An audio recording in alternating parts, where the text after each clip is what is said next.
In front of me is OPPO Find X9 Ultra, and today I would like to show you how you can set up screen lock.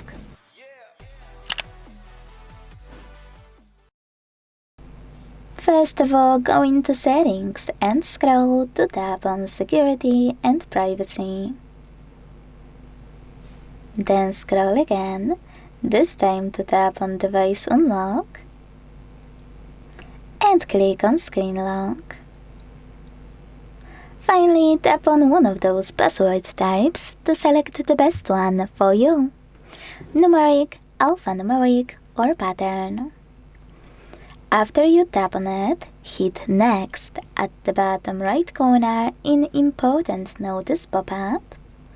And finally, create your login method. If you change your mind, don't worry, just tap on Use a different password type and click on one of those options: 4 digits, 6 digits, 4 to 16 digits, alphanumeric, or pattern.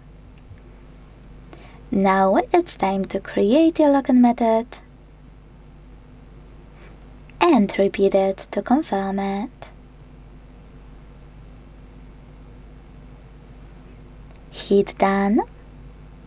And if you want to turn on Fingerprint unlock right away, you can do that by choosing Enable in the pop-up and following all of the instructions from your screen. If you don't want to do it now, hit Cancel.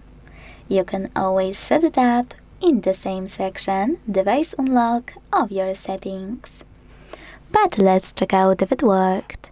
When I switch off my screen, turn it back on, and swipe up, icons that pattern is required. Thanks so much for watching. If you enjoyed this video, leave a like, comment, and subscribe. Bye!